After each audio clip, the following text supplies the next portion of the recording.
So welcome everyone to the Money in Your Mind seminar. I hope you guys are excited. Yes. Good, because we have a lot of ground to cover. I've kind of figured whilst putting all this stuff together for you guys, I've kind of tried to crush 4 days worth of content into 2 days. So we're going to really hit the ground running and get a lot of things done. Let me just set some expectations before we begin.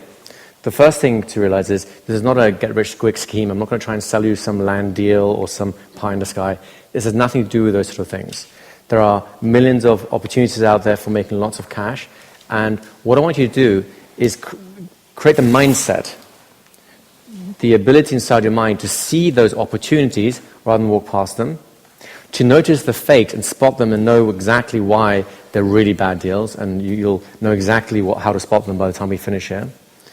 And to be able to, there's kind of like an instinct inside some people. I've noticed that there are some very, very wealthy people I've had the good fortune to hang out with. They have an instinct for not just making money, but letting it continue to make money. So before we actually kind of dive into any of the content, and there's a whole bunch of promises I want to make you guys about what we'll be doing in this seminar. The first thing I want to do is, seeing as this kind of little fun thing, is let's get a little excited here. Who here wants to get wealthy? Anyone? Oh, sure. Who wants to be just rich and have no more money worries and just do stuff with it? Now, you know, we all have like dreams, ambitions of like, if money was no object, what would you do with it? What kind of things would you really want? Just an instinct. What's the kind of thing? Get a big boat, get a big house, fly to the moon, buy the moon. What you want to have a horse farm, right? I'll have here, horse, you'll spell that. A horse farm. What other things would you like to do with it? Just throw them out. Buy John's house. Microphones? Oh, buy this house, yes. So, $1 million mansion, right? Or several $1 million, as the place that we're in here is worth 16. Exactly. Million plus, here we go. So, get a nice big house. With an airstrip and an airplane. Can we grab the mics, folks, and just pass them around? In keeping with my wife's horse farm, yeah. I would love to have, have it in the country with an airstrip and an airplane. Airstrip and plane. To be able to go where I wanted to go, and so far away that that's the way to get in. Perfect. I like that. Does this? You guys getting a little more juice out of this whole thing? Yeah. What else would you want to do with it? Actually, I'd like to set up a microbank. A microbank. Okay, I like that. We'll put that over here. We'll talk about what microbanks are in a little bit. Go ahead. Yeah, similar kind of thing to be able to empower other people and help them. Very nice, right? Anything else? Go ahead, Arthur. Do you want to grab a mic?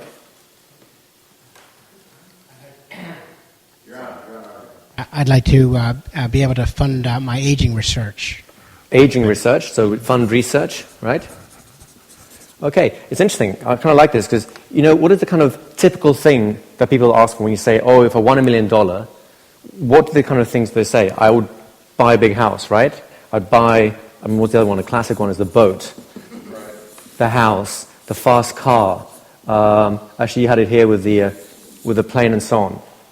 Now, here's what I find very interesting, and this is something we're going to get into as the seminar goes on.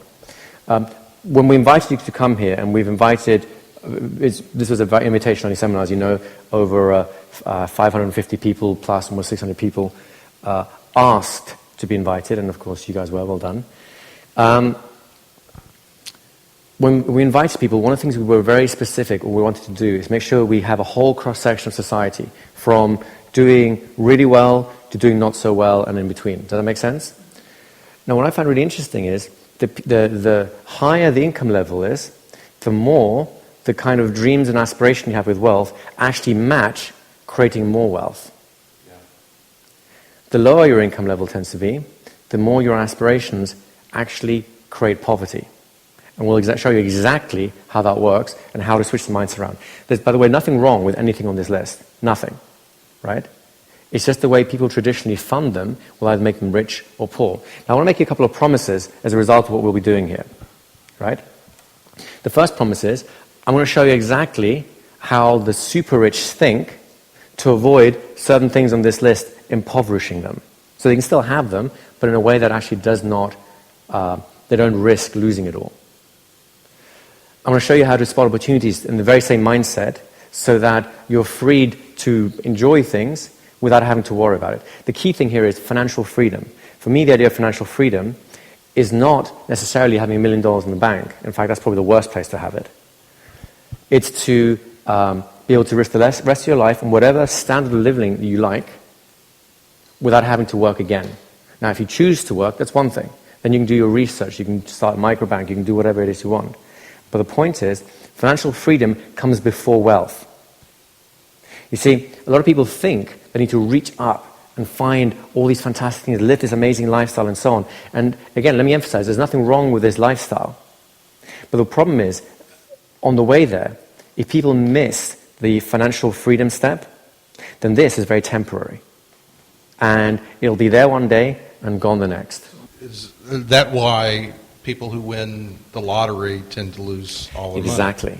So we're coming on to that as we go through the thing. And this is a well-documented case. Most people who win the lottery or come into a sudden inheritance or big money, within, usually it's within a year or so, sometimes it's within 2 or 3 years, they don't just come back to the position they were in before they started, they're usually worse off.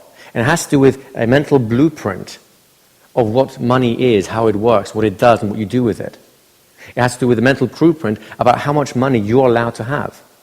What I'd like to do is show you what that blueprint is, show you where the mistakes are that most people have, show you why people, even if they were earning $1 million incomes, can still be on the poverty line, and how to switch that around. Go ahead. When I was a financial advisor, I worked for the Bank of the Florida Lottery. Mm-hmm. So people were paid with a bank check, and we got to advise a lot of those people. And it was very common. They had one lottery that people would win $500,000 or $600,000, enough money to change a lot of lives. Mm-hmm. But of the ones that I worked with, there was only one who kept that money for more than about 18 months. Right. They normally had, and we would advise them, think about how much you need that you want to spend, and then we would suggest, well, do twice that. You know, they would say, well, I just want to keep 30,000. We'd say, keep 60.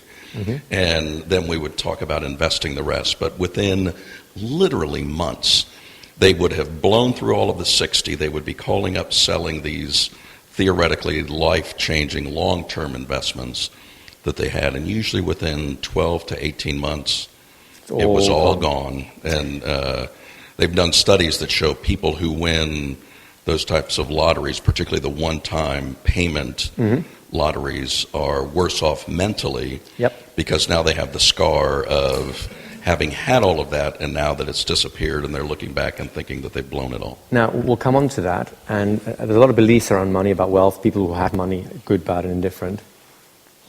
One of the key ideas I want you to have is that money does not make you good or bad. And we will explore exactly how that works as we investigate the mindset, the blueprints, and so on. What money does do is it throws fuel on whatever fire is already burning. If you're a good person, money will make you great. If you're a bad person or have a little dodgy streak inside you, it will expose that flaw. It'll make that worse. And you see this happening all the time with people who suddenly get very rich. Their flaws get exposed because they never had a chance to work on them, and it amplifies things. So to the extent that you're willing to just work on yourself as an individual, then actually becoming wealthy is something I would consider to be a duty, because your ability to do good things in the world to your friends, your families, the people you love, and even your community or the larger community of the world, that starts to skyrocket. Now, here's a couple of promises I want to make in terms of the things that we will be covering over the next few days. Number one, I'd like to show you the keys in terms of how you think, how you behave, what you do, what you recognize, how you educate yourself, and so on, that will make you wealthier than you will allow yourself to dream of right now. Let me just put this quite straight. A lot of you, if I say you want to be rich, hands go up, right? But if I ask you, how rich can you actually be? How much are you going to actually aim for? For a lot of people, the ceiling starts coming down to what's quote-unquote realistic, 600,000, 500,000, 100,000, who knows? By the time we finish here, I'm going to show you how to reach that ceiling so high that right now it would scare you to even think about it. And it is actually within very graspable, within your means. I'll give an example, and I will talk about this later a little bit more. I'm going to show you how a little old lady from, I don't know, somewhere in the Midwest in America, I think it was, who had no formal education, never had a, should we say, a white-collar job. She was always wearing very basic jobs like fish filleting and so on. She ended up with a personal fortune of $4.5 million. And I'm going to show you exactly how she did that. Would you like to know? So in the course of this program, we'll show you exactly how she did that, and it's replicable. Anyone can do it if they apply themselves in a certain way. Does that make sense? I'd like to expose to you the key mental mistakes that keeps the poor poor and the middle class struggling. I'd like to show you how income has absolutely no bearing on wealth. You can have someone like the little old lady who was basically working an hourly wage, a basic income. I doubt she ever made more than $10 an hour. And she ended up with $4.5 million. And how someone else, a doctor or a lawyer, might make $1 million a year, but end up with nothing. It's a mindset. The mindset dictates certain habits. Those habits create wealth or destroy it. I'd like to show you the exact habits that destroy wealth so you can stop them if you find yourself in that route. I'd like to show you the exact habits that actually create wealth so you can encourage them and do more of them. Does that make sense? I have a big grab bag here, so I'm just going to do some of the highlights here for you, mate, because otherwise we'll be here for like 2 days just telling you what we'll be doing the next 2 days, right? One of the keys here is the super rich look at the world with a different set of eyes. Let me give you an example, and we'll unfold this more as we go through. Anyone here ever wear sort of colored, tinted glasses, like rose or red or something like that? And you notice how the world changes. There are certain colors you can no longer distinguish. You have a pink piece of paper, a red piece of paper, a white piece of paper. If you're wearing red glasses, they all look the same, don't they?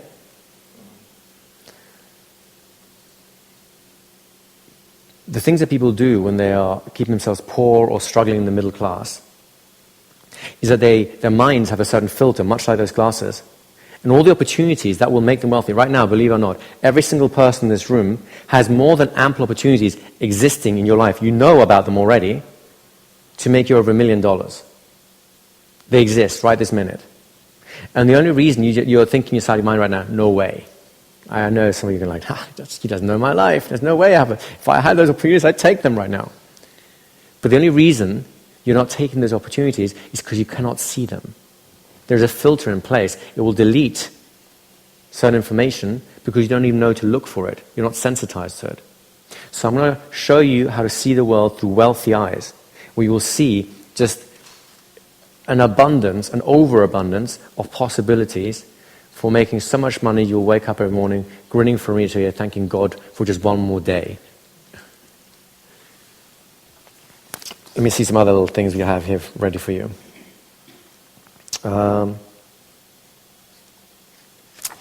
Yeah, I mean, we could go on all day here, but really, what I'm looking here to do is, you know the fairy tale of the goose that laid the golden egg? Now, one thing which we'll come on to very, very, very soon is most people come across at least a dozen of these geese in their lifetime. But you know what they do when they find these geese? They kill them, they have dinner, they go, that was nice. When am I ever going to make my fortune? Everyone in this room have lived long enough that you've had at least 4, 5, 6 big opportunities like this. Some of you have taken them, and it's been great. Some of you have taken it for a while, and just like in the fairy tale, after a while you thought, I want more, let's see where this goose is getting it from, and then you open it up, and then of course the goose was dead. And some of you have never even seen the goose. You ate it, it was tasty, you didn't even think about it, it tasted a bit like chicken.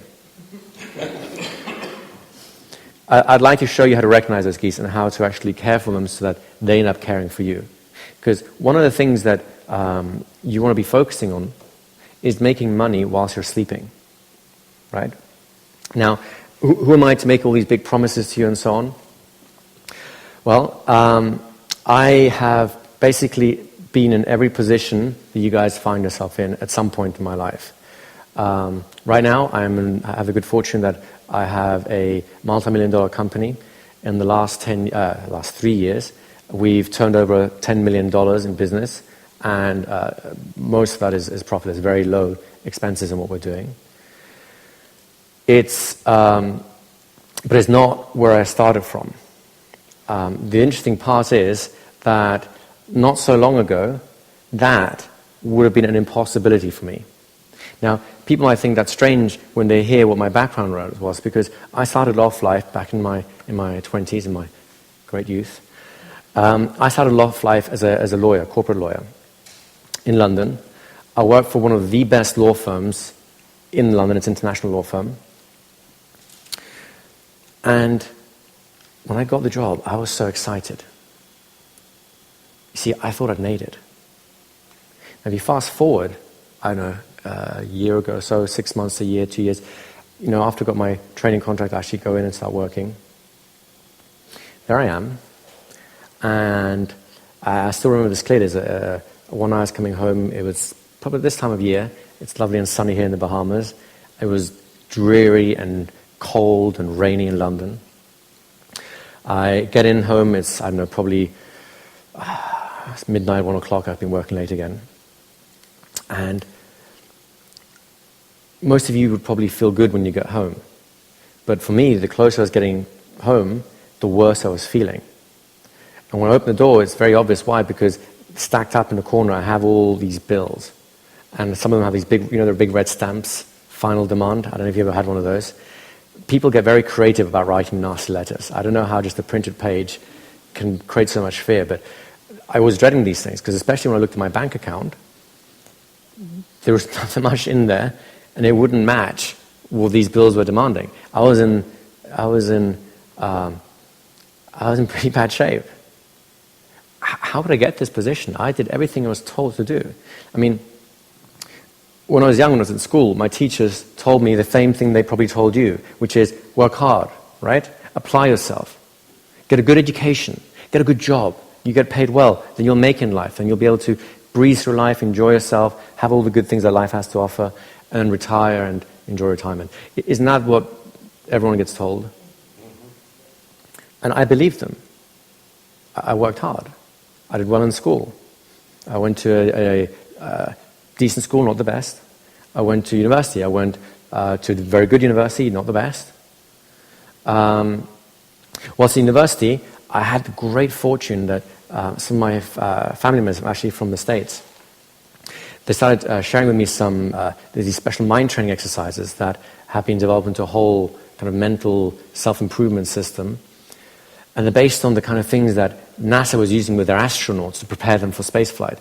The Olympic athletes were using these to win just whole rows of medals. And it's a very exciting time. And they shared these ideas. I started doing this. University suddenly got easier. Studying got easier. And I thought, this is great. Then, towards the end of my university career, you're allowed to apply for positions in law firms. There's a cut-off line when you're allowed to do it. So I had to wait. And I thought, why don't I just prepare myself in the same way as I prepared myself for exams, by preparing myself for an interview? Because it's really the same thing, isn't it? So I prepared myself, I remember, for 6 months, every single day, morning, evening, lunchtime. I prepared myself for this interview.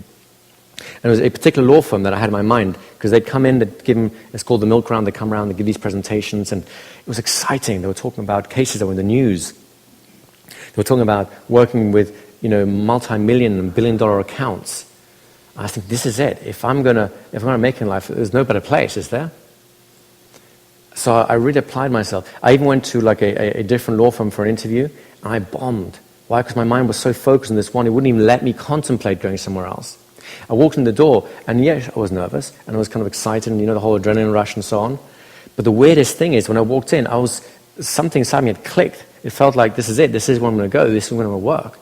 The interview just blew by. I think they spent an extra half hour with me, and I walked out, and you don't try and tell yourself, well, I don't know. How do you do? I don't know. You know how people do that, right? But inside, I said, that's it. I'm going to have this. I know. But I couldn't let myself know, you know what I mean? I know, some 2-3 weeks later, I get the letter. They've invited me to come join them as a lawyer. That was one of the most exciting days of my life. Because as far as I'm concerned, I've got it made now. I have what I think is the best law firm in the world, certainly the best one in England. They want me. The salaries are not bad, right? As you can imagine. Not only that, but they're going to pay for my law school. They're going to pay extra so that I can afford to live through my law school. I don't even have to get into borrow money from my parents or from the student loans company and like that. They'll take care of all that. I have a job at the end of all that. A good job. Everything I've been told at school was coming true, and I was excited. So what I'd like to do to start the whole process off here is I'd like to start sharing with you some of these mind training exercises that I ran myself through. I've since evolved them and worked on them and made them a little bit better, so that you can start using the same things yourself. Because remember, we're talking about wealth here, right? Wealth is a blueprint that we have inside our minds. It's in us. There are enough rags to riches stories. People had nothing to start off with, and they made it big to show that wealth is not a genetic condition or a social condition. There's enough people who started life off with a silver spoon in their mouth and then blew it all to realize that having it doesn't mean you can keep it. There is something inside the mind that lets you make it or destroy it. So really, the mind is where we need to start if we're going to make all these changes. Wouldn't that be fair to say? And the key to any mental development, whether it's you're an Olympic athlete, a NASA space pilot, a racing car driver, or anything else, the key to open the mind up is relaxation. There are other ways to do it, but they're harsher and they're not necessarily as useful. Relaxation is the most consistent and simple to do thing. So what I'd like to do now is start the whole process off with what I call a meme.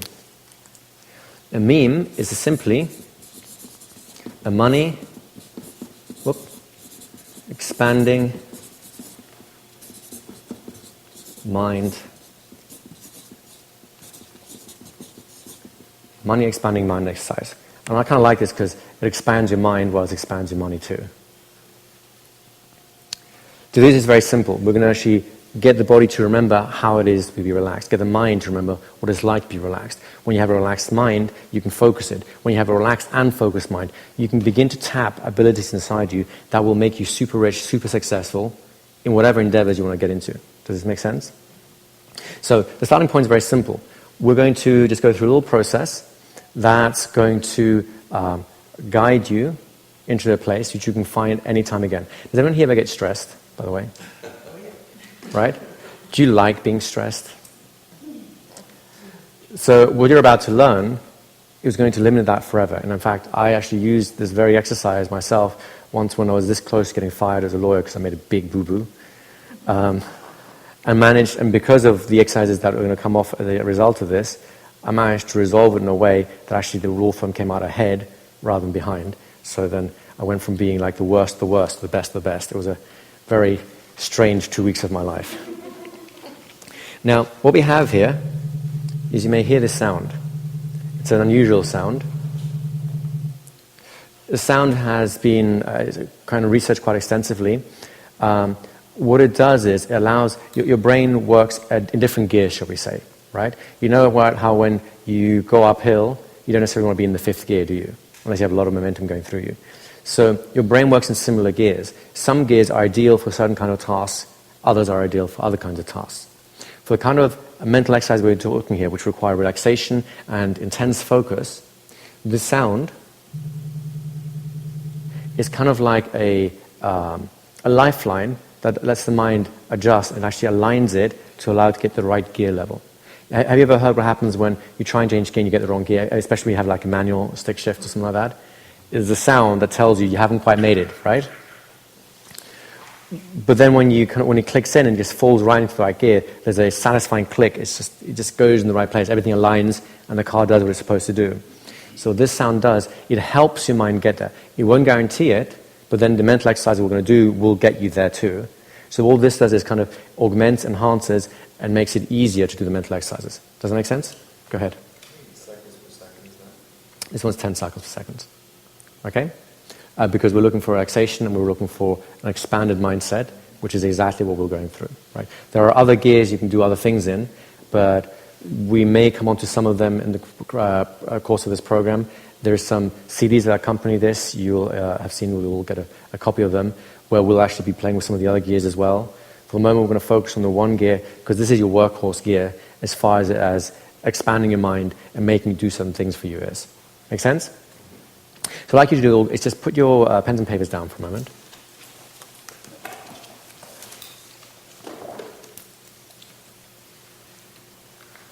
So make yourself comfortable. You'll probably find that it's most comfortable when your legs and feet are uncrossed. Whatever works for you.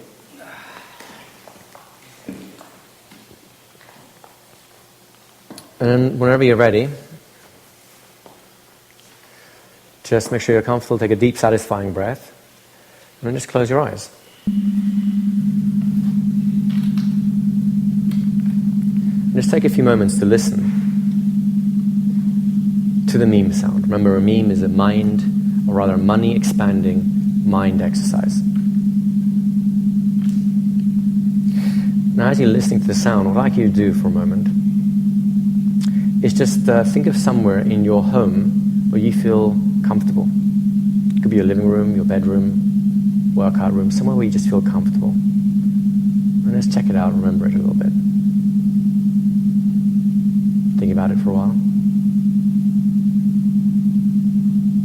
And when you're ready, just allow yourself to stop thinking about that, clear your mind again, and come on back. It's just a quick kind of warm-up before we do anything proper. Just bring yourself back. Easy to do so far, right? So did everyone find a simple place to be in? Where do you guys go to? What kind of places do you use? You had your couch at home? I like that, that's good. Anywhere else? You had a chair? Okay. So the act of thinking about something you already know, it's easy, isn't it? How many people actually saw pictures or images inside their mind? Right? How many people did not see a picture or an image inside their mind? Good. The reason I'm saying this is because some people think, oh, what if I can't see pictures and so on? It doesn't matter. Think about the environments that we're going to be describing in the same way as you thought about that special room we just talked about. And that's all you need to do, right? The key here isn't how clearly you can see something, although it does help. That'll come with time. The key here is with how much focus can you concentrate on the thought, remembering a particular room, a particular place, and so on. What it does is it triggers associations. The associations open the mind up in the way that we need it to. Does that make sense? Has anybody ever here noticed that some of your best ideas come to you in the weirdest times, like either in the shower, or when you're just falling asleep, or when you're doing the most random tasks which have nothing to do with work, your best ideas come, right? The reason for that is because the place we're about to take your mind in a moment opens up naturally at those times. So wouldn't it be useful to be able to control when we open and close our minds for those states of superior problem-solving abilities, creativity, and so on? Would that be fair to say? So we do the exercise again, a little bit longer this time. We're going to spend more time in this place. I call it the relaxation room. Why? Because it's a room and you get to relax in it. It's really a no-brainer. Okay? Do you all have a clear idea of what room you'd like to use for relaxation room? It can be anything. I recommend it somewhere you know and feel comfortable in. But if you want to think about somewhere you haven't been, some mythical beach and some mythical kingdom, that's fine. I honestly don't mind. The key is just, as you think about that place, it just feels good. It relaxes you. You don't have to think about anything. You just let your mind drift and enjoy the experience. Does that make sense? So go ahead and make yourself comfortable again. Take a deep, satisfying breath. And then close your eyes. And listen to the sound. Allowing this to remind you about your relaxation room. It's a wonderful place in which your mind and body can relax. All you have to do is listen to the sound and remember that room. And already notice how all of you are experiencing something, some area of comfort that's beginning to develop. Notice how your breathing shifts. Allow yourself to breathe in and breathe out. And relax. In this room, you can leave everything else outside, all thoughts, all concerns. All you need to do here is breathe in, breathe out, and relax. The sound you're hearing will help maintain this. It's like a constant thread, an anchor that holds a ship in place.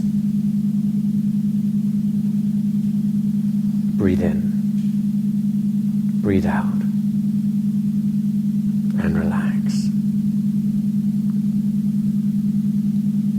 And as you begin to feel the muscles in your body to loosen up, your face just loosening up, your jaw letting go, your shoulders easing, your chest, your back,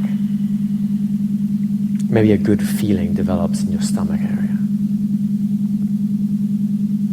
Arms and hands just relaxing. Hips, legs, feet. Breathe in, breathe out, and relax.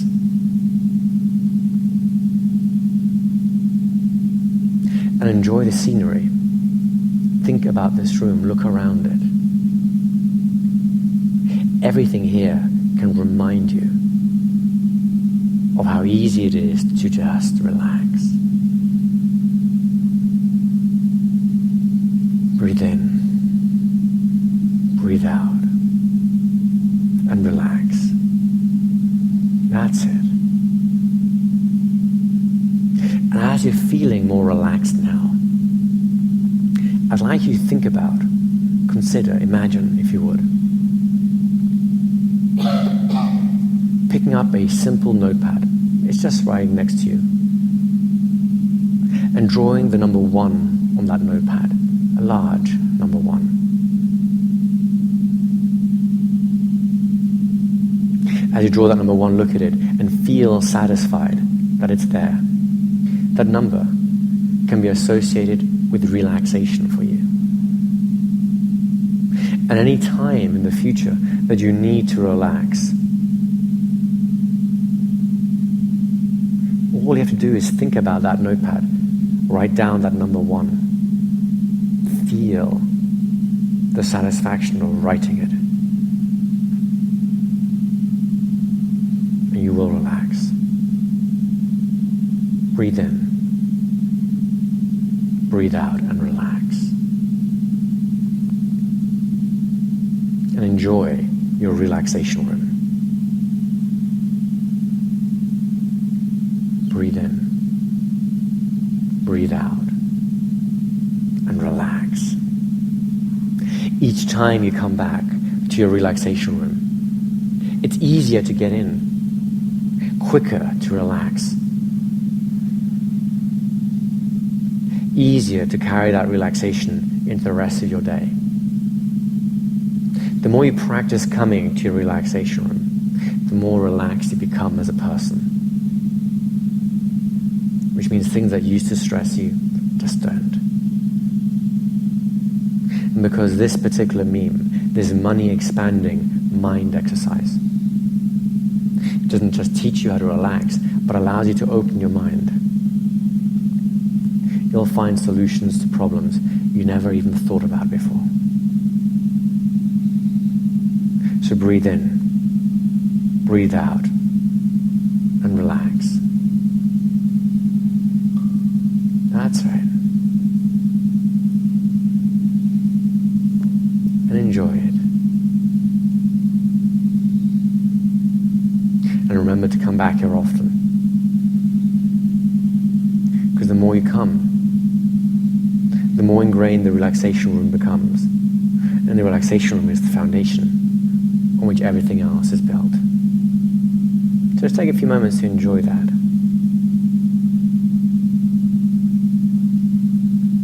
Even your perception of time can change here.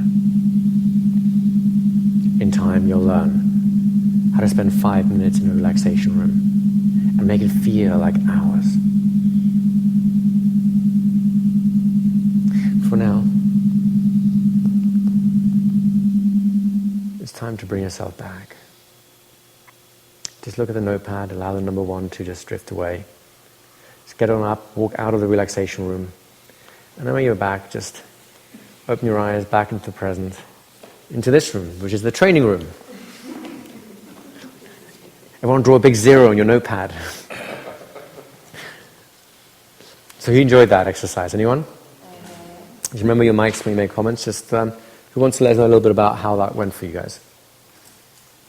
Anyone? Everyone's like, no, I'm too relaxed. You talk. Let someone else do the talking. Go ahead. It was great. I actually went to a room that I don't normally think of as a relaxation room. Okay. And it became that for me, which was really an unusual experience. But the writing of the 1, was something more than what I expected that was unusual. Cool. And it kind of became something, and I can't describe it. There's no need, as long as you can get back to it and you remember it and it was a pleasant experience. Did anyone else here notice how the way you think changed? Your thoughts came more easily, you didn't have to force them as much? Anyone notice that? Anyone notice how it just feels easier, there's less energy being used, you're kind of like more in a standby kind of mode, right? Can we have a mic over here?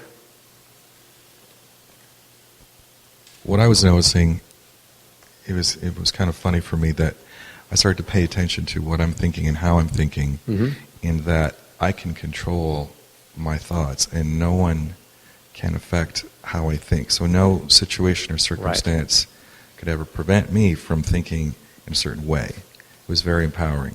Good, and we'll be making more of that as we go through. This is just the foundational point. Did anyone else notice how your thoughts, do you want to pass it back? How your thoughts were a little bit more in your control, a little less scattered everywhere and all over the place? Yes, because the room that I went to is probably the most uncluttered room in my home, and I felt like I was unencumbered in terms of thinking about other things around me. And also it occurred to me that that feeling of relaxation I could have every day, that I could just, I imagine, every day going forward, feeling that relaxation in any situation. Now, if you want to do that, and this is exactly what this is designed to do, this is partly creating a foundation from which we can build the other exercises, which will allow you to create a new wealth blueprint. But it's partly something that is very practical. And I do this literally every day. I have my notepad's a little bit about this sort of size, it's white colored paper. And then I'll mentally, if I'm just getting a little bit stressed something, I'll just mentally, I don't even have to bother closing my eyes, consider doing basically this. Get a little notepad, I get myself a nice big pen, and I'll do a nice satisfying, and just, sorry, I just enjoy it. I might do it again. Just the act of, I don't even have to do it physically. I just first want to do it physically. I might have to find a notepad now.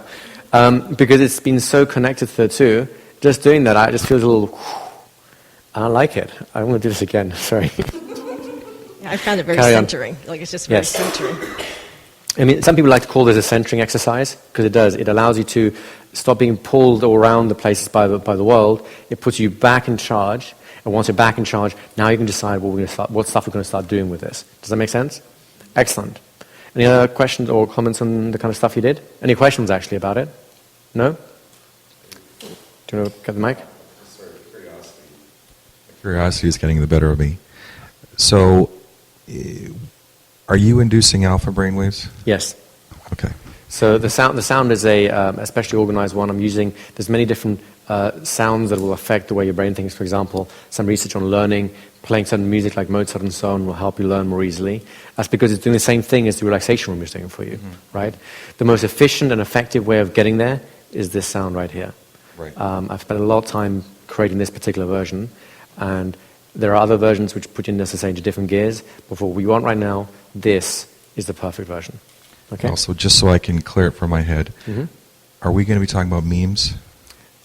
These are the memes, the only memes we'll be talking about. Okay, very good. Okay? Now I can stop thinking about it. You're very welcome. So remember, I made you a couple of promises, and one of the biggest promises, if there's only one thing I managed to do as a result of this training, I hope to do a lot more, of course, then I would choose this, which is to show you how to achieve genuine financial freedom. Now, the first thing to realize about financial freedom is I didn't say how to be rich. I'd like to show you how to do that too. And I'll show you, and some of you will take a longer to actually be able to accept the ideas. Some of you will just run with it straight away. Some of you already are pretty much there. Financial freedom is different from being rich. Financial freedom means you never have to work another day in your life again. This is very important because there's a famous book that was written by Napoleon Hill. You may have heard of it, Think and Grow Rich. If you haven't read it yet, read it. It's fantastic. The problem with the book is, and the premise is, this is a guy back in the 1930s or something like that, 20s even, yeah. He was a reporter, got to know Dale Carnegie. Dale basically said, I like what you're doing. I'm going to let you into, I'm going to introduce you to my 100 wealthiest, super rich friends. And you as a reporter get to interrogate them as long as you want and find out how did they get so rich. What is it they're doing? Because the wealth of our nation, this is in the US, the wealth of our nation is in the mindset that allowed these people to become super rich. That is really the American dream, isn't it? And of course, that's kind of become a bit of a fraud when people think they have to work hard and get an education and end up being in huge debt and all kinds of stuff. So he went and interviewed all these people, and he found out there are certain mindsets that make you very rich. But there's a problem with that. He never found out about how to be financially free. So he became very wealthy in his time. And then, in his old age, Napoleon Hill almost died broke, almost died a pauper. The only reason he didn't is because an entrepreneur who knew how to be financially free first and rich second ended up hiring him and to do like his sales training for his organization and so on. So he ended up having a decent salary, not rich by any means, but he wasn't poorly off either. I'd like for you to avoid that mistake. There are many seminars out there that'll teach you how to be rich, whether it's in real estate investing or in stock exchange and whatever. Some of them are scams, admittedly. Some of them are fantastic opportunities.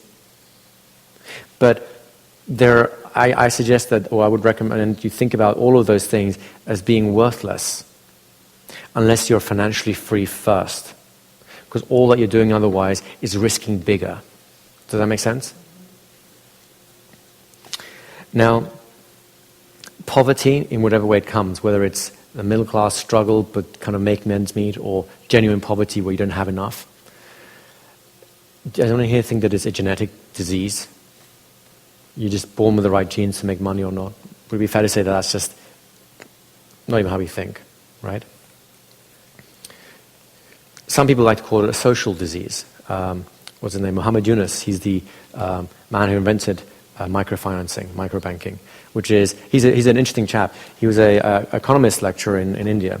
He took his students out in the field, saw all these women doing these fantastic handicraft works, but they were barely subsisting. And he didn't get it because they were selling them at decent prices.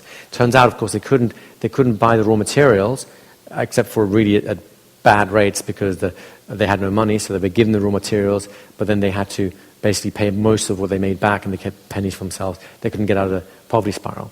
So in places like India at the time, poverty was a social disease. It wasn't that they weren't willing to work. It wasn't that they were short of ideas. It's that they literally did not get that basic break. Outside of a genuine third world country, that social disease of poverty does not exist. There are more than enough breaks in Europe, in North America, even most of South America, more than enough that people can be rich and super rich if they apply the right principles and strategies. As far as I'm concerned, poverty is first and foremost a disease of the mind. It's a virus, which makes it worse, because you weren't born with this disease, you were infected by it. You're infected by it by the very teachers that told you, work hard, get a good education, get a good job, and then you'll be rich. But think about the insanity. Would you ask someone who has never done a plumbing job in his life, in fact, never even used plumbing, how to plumb your house? Would you ask them for advice on that? No? How about someone who lives in the jungle, just has no concept of what electricity even is, would you say, can you wire up my house for me?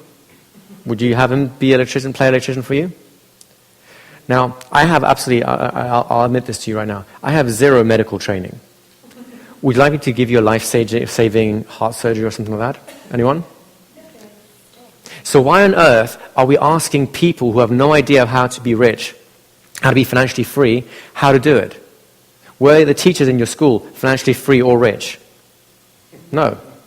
Were the people that give you advice on how to make it in life, how to be financially free or rich, were they financially free or rich?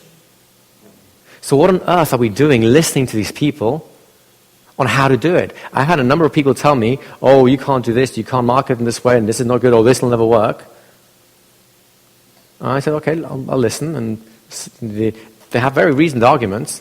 The problem is, it has no bearing on reality, right? It's an unknown little universe. So we've been infected by other people's thoughts and ideas about what wealth is, how it works, and how to get it. Does this make sense? It is a disease of the mind. Carry on. It seems to me you're talking about it being a disease of the mind, and I'm immediately thinking of all of the things I see on TV. Mm-hmm. And all of what is there is spend money, get in debt, use the credit card, there you go. Charge it up, every dime you have gone. And you were talking about being in that situation. I was. Bills, I lived the dream, baby. Only it was more of a nightmare than a dream. And I'll tell you more of my story as we go on, because it is exactly these things we have in media. Did you know, up until, I retrained as a therapist after as a lawyer, I'll tell you about it a little later on. Did you know that up until the 1980s, at least in the UK, I'm pretty sure the same is true in America, the cases of anorexia in teenage boys were virtually unheard of. It wasn't in the medical histories. In the mid-1980s, they started popping up. By the mid-1990s, they were frequent enough. They weren't necessarily as frequent as anorexia in teenage girls, but it was pretty frequent. Now, do you know what's happened in the 1980s? The only thing that changed. In the 1980s, people started launching magazines aimed at a teenage audience. For the first time, boys saw role models that they tried to be like. And whatever they were was not going to be good enough. Their self-image, their self-esteem was being attacked. And so they end up having the same self-esteem issues that girls do. And the same diseases come as a result of it, in this case anorexia. So who here is serious about becoming wealthy? I mean seriously rich and financially free? Yes? The first piece of advice I would give you is, number one, switch off the media. So just don't even look at it anymore. And if you can't do that, then have a big BS written right across your TV whenever you see something. It's fantasy, right? Even the news is a fantasy because the other stuff doesn't sell. There is a concept. My grandfather was a very wealthy man. He came from what's called old money. His parents were very wealthy and so on and so on. It's a whole long European tradition of money. The problem is, he passed away when I was very, very young. My mother married very young. She was she was 18. And she was the oldest of all the children. So by the time I was about 4 years old, 5 years old, 4 or 5 years old, my grandfather passed away. All his children, except for my mother, were still in their teens. Here's what happened. Within a year, maybe two, they went from being one of the richest families in Spain to having almost nothing. Now, that's very hard to watch my family go through that. Even as a little kid, there were things that are happening at the time that, were interesting, to say the least. And one of the reasons for it is because, think about where did the rest of the family get their ideas about wealth from? Not from their father, he'd passed away. It was from a media that's giving you fake images, fake ideas. And there's a fundamental principle of how the rich think versus how the poor think, which will totally switch things around for you. There's a concept called new money, which is people who come into money suddenly, whether they work hard, or they're sports stars, music stars, they start their own business and so on. If they have the poverty disease, even though they have money, the very best thing that they can expect to happen is that they'll make the money, they'll keep the money, and the next generation will lose the money. It's very typical that within 2 or 3 generations, all the money that was made before disappears. Why? Because the mindset is wrong. There are some families that are proven to create wealth generation after generation after generation. And that's because they take their children and they're actually educating them. The mind virus they're presenting at that point is the wealth virus. That's the virus I want to infect you with. And I can do that. And the reason I say that is because I have done it by sheer accident. Most people that have hung around me for long enough for the last 4 years have ended up starting their own businesses. And the ones that have done it in at least 2 years ago, in other words, have had some time to build up, are doing very well with it now. So I'm kind of like a wealth magnet. Yay, hang out with me. Now, I say this only because I see the world very differently. 2 days ago, before I came here, I was on the main island in Nassau. There's a hot dog stand I like to go to because the guy's just really friendly, a happy, decent chap. So whenever I've been working a little bit too much and I just need to take a mental break, I'll just go there, grab a hot dog, have a chat. It's very bohemian, relaxed, you know. It's kind of cool. I had a chat with him before coming here because this was on my mind. I'm doing this seminar, so I had a little chat about it. His eyes almost fell out of his head. Within just an hour of talking to him, his whole idea of how to run a hot dog stand was turned on its head. He now has a plan. He was up until 2, 3 a.m. the next night. I saw him on the Saturday before I came here. He was up until 2 or 3 a.m. thinking about all the things we talked about and how he can double his local population. The Rastafarians won't eat meat, so he's now got a way of getting them in. The cruise ships, getting the cruise line. He's got all these ideas and things coming through. Why? Because I infected him with the wealth virus. Now, I'm not saying like, oh, look at me, look how great I am. It's him. He did it. Hopefully he'll maintain it because there was only like an hour exchange that we had here.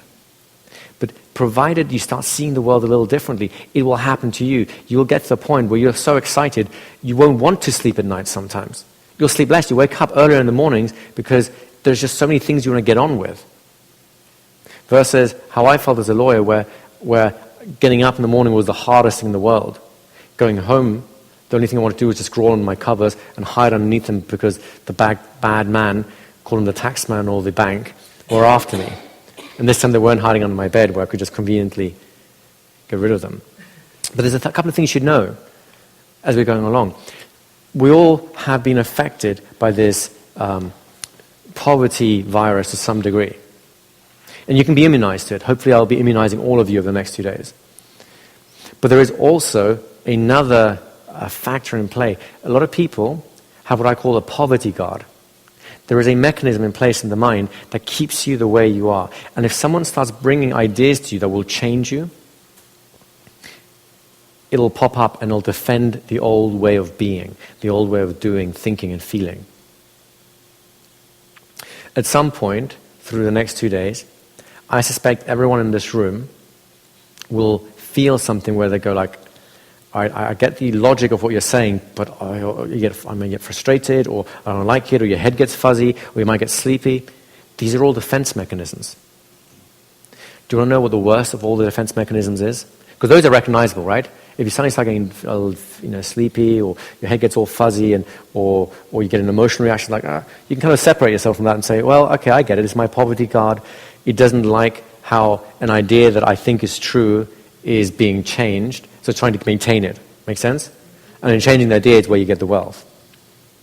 There is one defense mechanism that is the sneakiest of them all, and I had it, and it really screwed me over. Do you know what that is? Oh, yes, you're right, I've heard that before. I already know that. You see, the irony is, many of the things we'll be talking about here, I already knew, I'd heard about them in some way. It makes logical sense already. But I was missing some nuance. I didn't really sit there and really consider what the implications of it were. As a result of which, I missed the actual lesson. Anyone here know a smoker? Right? If you ask a smoker, do you know that do you think smoking is healthy for you or not? Do you think any smoker will actually turn around and say, no, it's pretty healthy for me, it's good, I'm doing it for my lungs, keeps me alive, you know? And this is not a stop smoking seminar, so we can, there's no kind of pressure, Mo. Just your reaction kind of gave that away. But just think about it. they know what the implications are, and yet they hide from the implications anyway. That's the only way they can maintain their behavior. Do you see where we're going with this?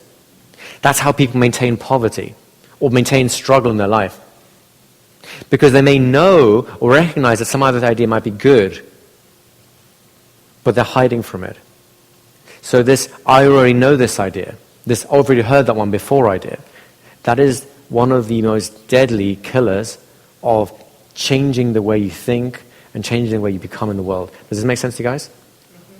I recommend, and I'll come to you in a second if I may, I really recommend, I mean, you can do it the way I did it, which is the hard way, which is 7 years of I went through everything from literally not being able to eat it for a few days through to having huge amounts of cash, and it's all suddenly disappearing again and having it again. It's like, I went through a crazy roller coaster, and I'll tell you about it as we go on.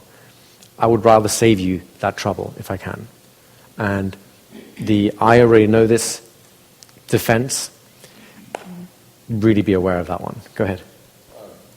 Igor, I used to smoke years ago, and in trying to quit, I tried, multiple times and all of those things, and doing reading, I became aware that there were actually benefits that I obtained by smoking. Of course, I knew that it was, all the bad things in those things, and I suspect that there are benefits to these defense mechanisms, particularly this last one that you mentioned.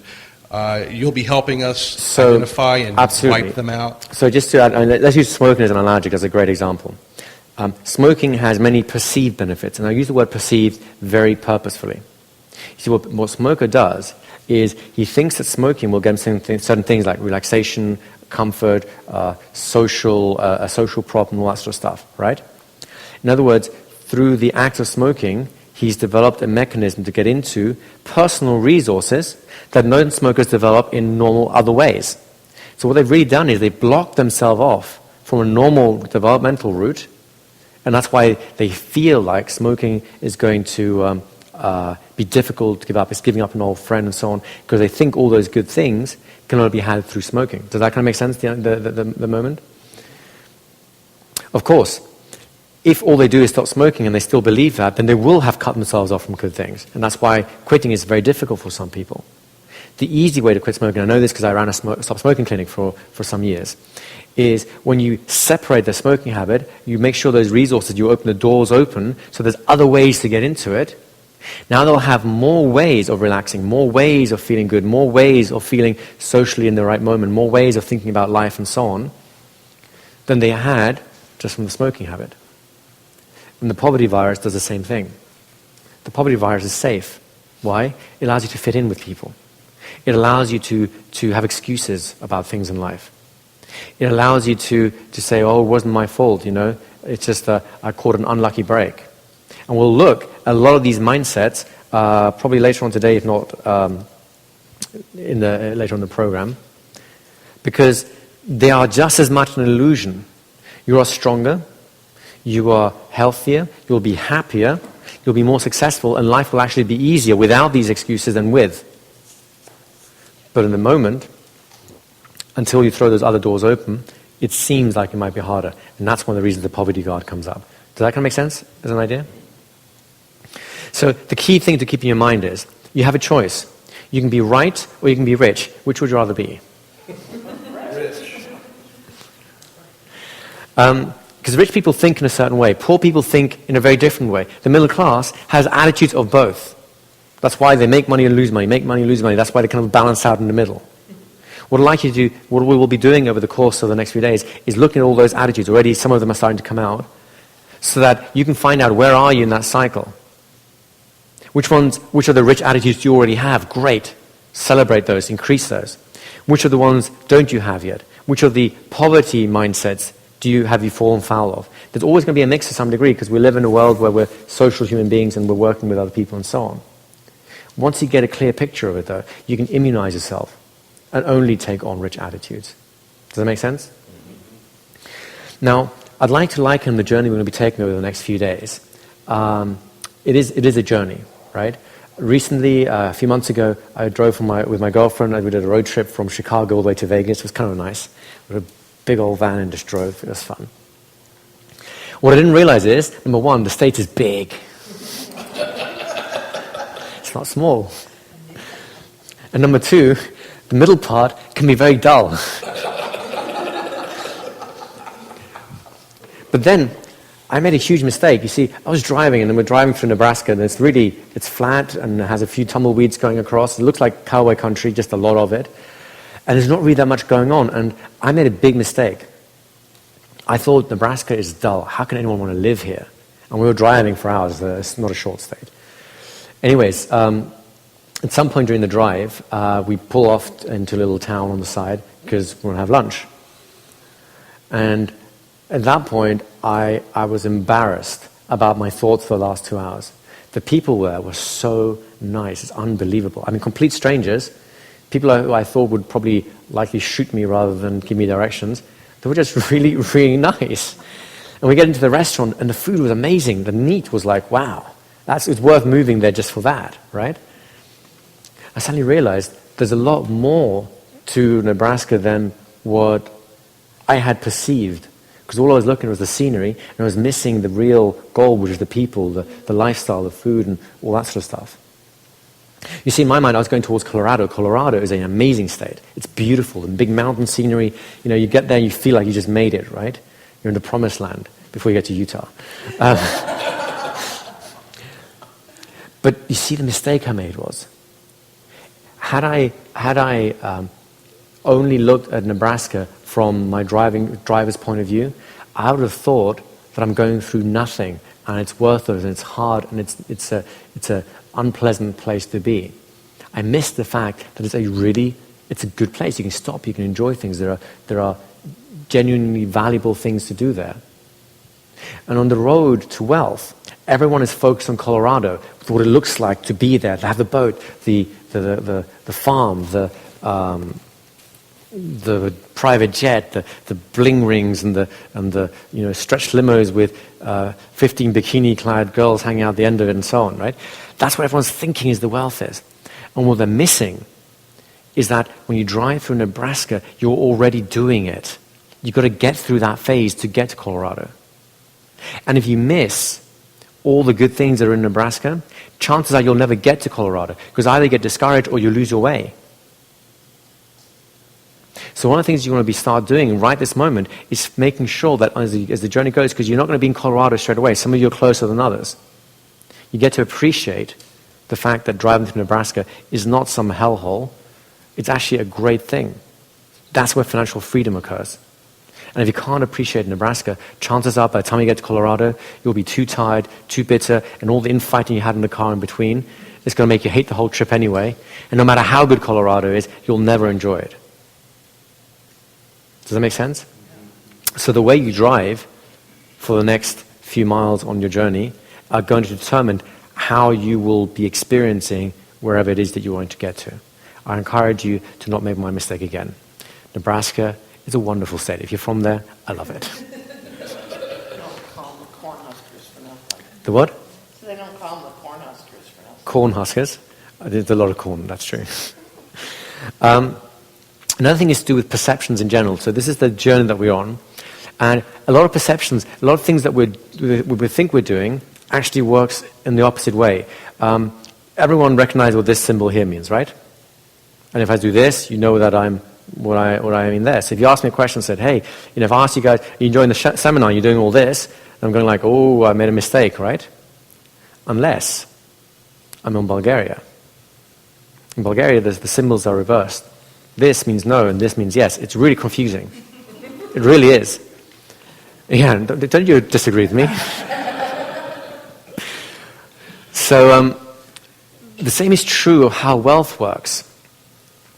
Imagine that you were playing basketball. Imagine you're playing basketball, but on a football field, and everyone around you is playing football. You think you're playing basketball, everyone else is playing football. What's likely to happen to you? Are you going to win a lot of points? Are you going to land on your backside a few times? Are you going to get winded and wonder what the hell's going on here? Right? Most people play the game of wealth by the wrong rules. So they think that everyone else around them must be cheating. Does They're not cheating. They're playing the game of wealth by the right rules. It looks cheating according to the rules that you're playing by. Now, by this, I'm not saying anything about, oh, it's unethical behavior and all that. No, no, no. I will show you how to get very rich, very ethically. In fact, the richer you become, the more good you have done for the world. So ethics is not part of it. It's the rules by which you're playing. And if you're blind to the rules, then you think that everyone around you must be cheating. How else could they make it? Does that make sense? It's because you're looking for the wrong signals. Your perceptions need to switch. You need to learn the right rules, and suddenly it all makes sense. And when it all makes sense, well, then it becomes easy. Now, just because I explained to you the rules of football, and you suddenly go, oh man, now I get it. That's why I got being dumped here and there, and why this hurts and this is broken, and then I wasn't getting any points, right? Just because you know those rules, does that mean you'll be an instant football star? No, you'd have to practice now, don't you? I can give you the rules. I can't give you the practice. I can give you show you the experience and the tactics, but you'll have to actually experience it on the field and do it. Does that make sense? So we're going to switch your perceptions around, but it's up to you to maintain that switch and continue with it and play the game of wealth by the right rules. Make sense? Please carry on. I have, I guess, begun this journey and have done some things to help in that path, such as get a corporation, get an LP, utilize the tax rules in the United States that are appropriate for that, and I'm able to, really take a lot of deductions that I was never able to take before. Right. But my congregation can't understand that. In fact, if I talk to them about it, they think I'm doing something unethical and dodgy. wrong, because that's not how they play the rules. Right. Yet I'm following all the legal laws. Absolutely. And I mean, taxation is a great example because the tax rules will change every year, right? Some things you couldn't do one year, you can do the next, and vice versa. If they want to change the rules, that's fine. You're playing by their rules. It's not like you're choosing the rules, right? But then, let's put it this way. If we make an agreement and I stand up to my end of the bargain, does it mean you can change the rules at the end of it? No, I have to stand up to my end of the bargain.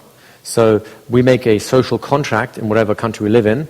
Taxation is part of the social contract. We will provide funds. You can do all these wonderful things. Usually waste them, but hopefully some of the wonderful things happen anyways.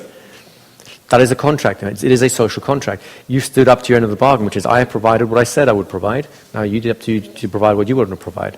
Of course, then the politicians don't end up giving you what they said they would, but that's another entire story. So yes, and that's the smallest version. Creating a streamlined tax structure and so on. I encourage everyone to play the game by the appropriate rules, right? We're not talking about any dodgy tax evasions. We're not talking about hiding money under your bed somewhere so the taxman can't get it. Everything is going to be above board. If nothing else, you'll sleep a lot better. And let's face it, there's more than ample opportunities to get very wealthy playing by the correct rules. You don't have to cheat anyone of anything. So yeah, I agree with you. But most people don't see that because they get. How do most people do? They have a day-to-day job, right? The taxes are automatically deducted from their pay package. They get no say in that, right? So expenses that it costs you to work, it does, doesn't it? You have to buy suits, you got to get fuel, you got to travel there, you got to do all these things, right? For a business, there's a business expenses which can be deducted. For a person who's employed, you can't deduct those things, which I think is personally unfair because you're spending just as much as a multi-million-dollar business or a little mom-and-pop shop business. They have expenses and they get to be allowed to run their business by deducting those things. Personally, I think that employees should be allowed to deduct their expenses too, but that's kind of not the way the current system works. So you have to play by the rules, right? The rules are there. In some ways they're unfair, some ways they're very fair. You still have to play by it. And this actually takes me to a very important point before we finish this section here. This is just the general groundwork, which is there's one really important principle to keep in your mind no matter what happens, right? Get the idea that life is fair out of your mind right now. Life is not fair. Life will never be fair.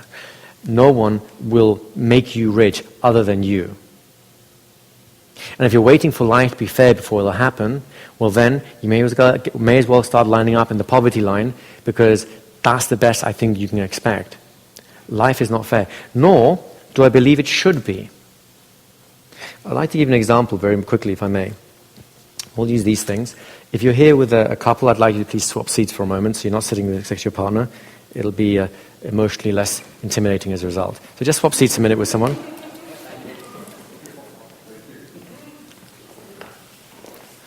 So I want to just hand you guys a bunch of these cards. There's one for a pair. You hold that one.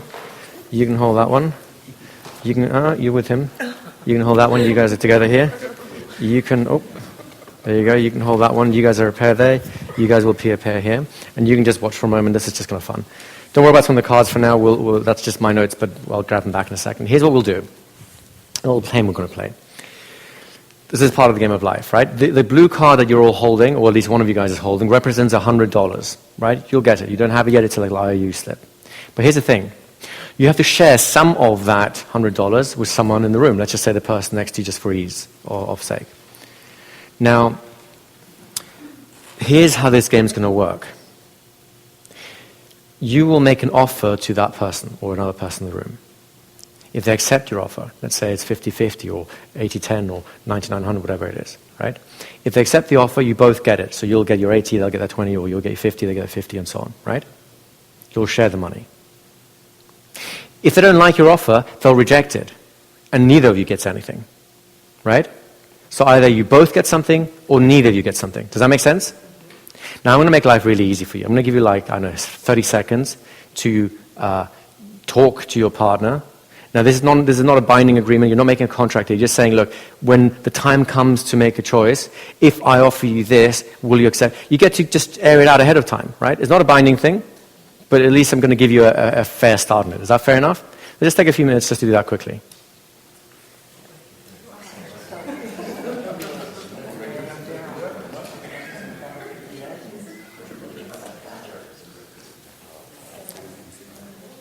So just thrash it out quickly, folks. It shouldn't take too long. You guys all done? All right, you guys ready? You guys ready? You guys ready? Are you guys ready? They're still haggling in the corner here. They're still bartering. Okay, good. So did you all kind of have it's not an agreement because we're not bound by it, but you'll at least know that if you offer something, you'll know what the response will be, right? Let me just ask you, what was the kind of agreement you had here? Well, we didn't actually get to an agreement, but I just asked her if I was to keep more than 50%, would she just automatically reject? And what did she say? She said it depended on. It depended on. Okay, it depends. Sure, carry on. 50-50, that's fair, right? 50-50? 60-40, okay, that's relatively fair. Icon? Oh, she feels left out now. 50-50. All right, here's the thing. Remember, none of you are bound. Here's what I'm going to do. I'm going to play unfair in the sense that I'm going to let you be unfair to me. You can give your partner the money whatever rates you've just agreed with, or you can give it to me and I'll only take 20. You can keep 80. Who wants to give me their blue cards? No. This is, you can either offer to them or whatever deal you made with them, or you offer it to me and I will only take 20, which means you keep 80. So either you give it to them or whatever thing you talk to them about, or you give it to me and I'll only take 20 and you keep 80. You have no contract with them, so there's no agreement being reached yet, right? I will just tell you that if you give me that blue piece of paper, you keep 80 of those dollars. Who wants to give me that blue piece of paper? Anyone? One? You don't want to give that away? Why is that? You don't have agreement yet, remember. You don't have an agreement yet. There's no contract. Okay, fine. That's fine. Carry on. You really have it? You will? You won't? You will? I can. So look at this, guys. I wouldn't. So I have made $60 by taking less. Now, the question here isn't whether or not, it's not ethical, I've got a moral contract with the other person and so on. That has nothing to do with this game. Think about it. You're going to get free money. You're about to get free money. And the only reason why you want to give 50-50 or 60-40 to the other person is because you don't want them to reject it. The thing is, if they reject it, why would they reject it? Because it's not fair. Right? It's free money. How is it not fair to get free money? If you get $1, you have $1 more than you started with. How is that not fair? Do you see the mindset? And some of you guys even got stuck in it, even when you were offered more for it. You still thought it was not fair. Why? Because you're playing by the wrong rules. I don't mind life being unfair. It's unfair to me all the time. But once you understand that unfairness doesn't have to be unfair, it can play to your advantage. I can take less and get more. It took me a long time to figure that out. I have an uncle, he's a genius, he's a doctor. He has ideas. He wrote a medical emergency book that is being used to this day in Germany and Austria. When I had my finger sewn up once because I had a schoolboy error. I tried to start to teach myself how to carve wood. Instead, I learned to carve fingers. I went into the emergency ward, and when they read my name on the sheet, they said, "Oh, do you have an older brother called so-and-so?" I said, "Oh, that's my uncle." They wanted my autograph almost. They really admired him, right? He has amazing ideas. Is he wealthy? No. Why? Because he's afraid people will take too much to steal his idea. He's thinking that if he gets offered 20% by some venture capitalist, that he's being ripped off. But think about this. I'd rather have 20% of $100 million than 100% of 10. Life is not fair, but it doesn't have to be for you to get everything you want and more. Does that make sense to you guys? So and it will happen as you go through, I'll come to you in a second. You will get into situations where you think that this is inherently unfair, right? Usually it has to do with government bodies like bureaucracies, that kind of, these weird machines that keep running regardless of what is quote unquote fair, it's just the rules, right? Or it's other people treating you unethically, right? It's going to happen, it's just part of how the life works. But if you understand it, then you understand the system of how it works. Then you can take that very unfairness and turn it to be to your favor. And then you can decide to distribute whatever cash you have to whoever you want in any way that you consider to be fair. Does that make sense to you guys? You have a thought?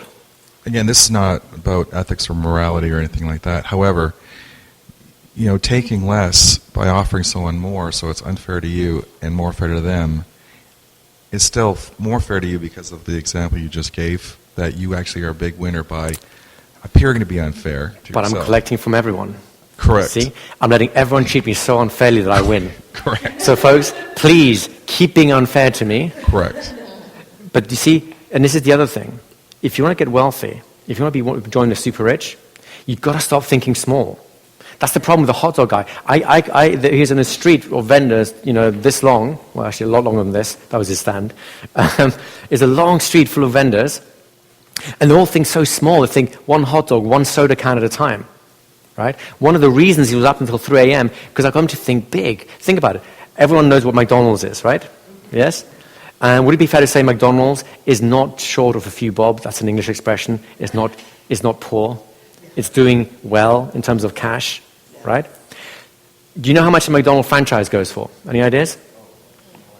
Between $500,000 and $1 million, right? Why would someone pay someone $1 million to be able to go and flip burgers? You can just set up your own burger stand and flip your own burgers, can't you? It costs you nothing, or it costs you the machine. Why on earth would you pay someone $1 million for it?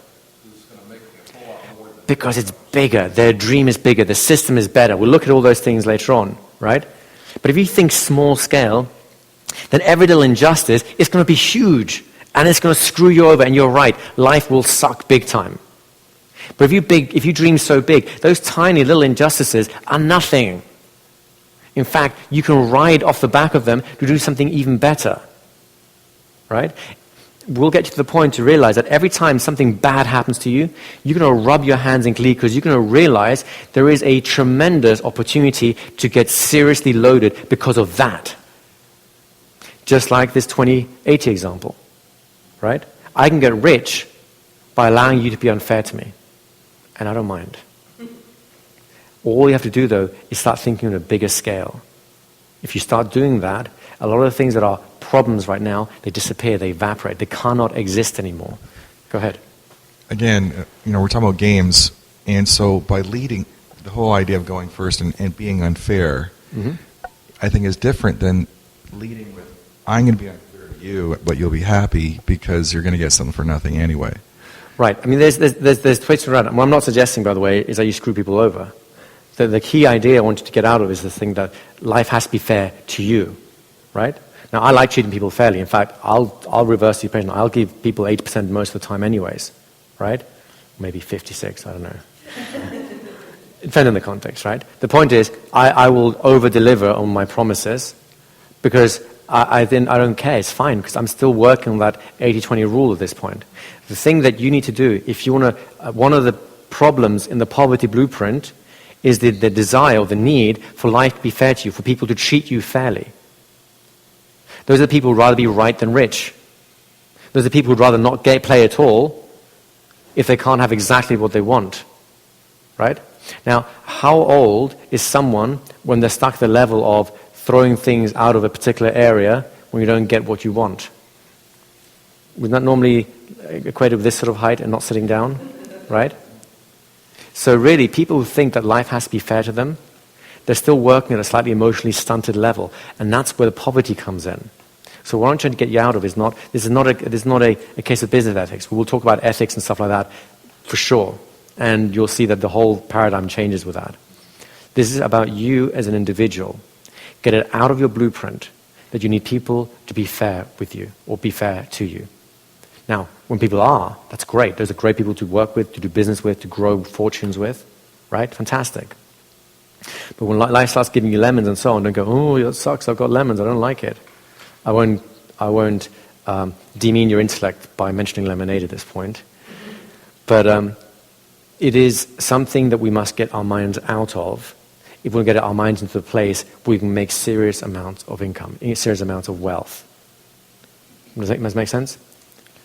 Any other questions? And I appreciate that, because this is a kind of a fundamental part of going through. And can you see, by the way, how someone might very easily think, oh, I'm encouraging you to be unethical at this point, and hence little poverty blueprint comes up, oh no, we're going to defend this one.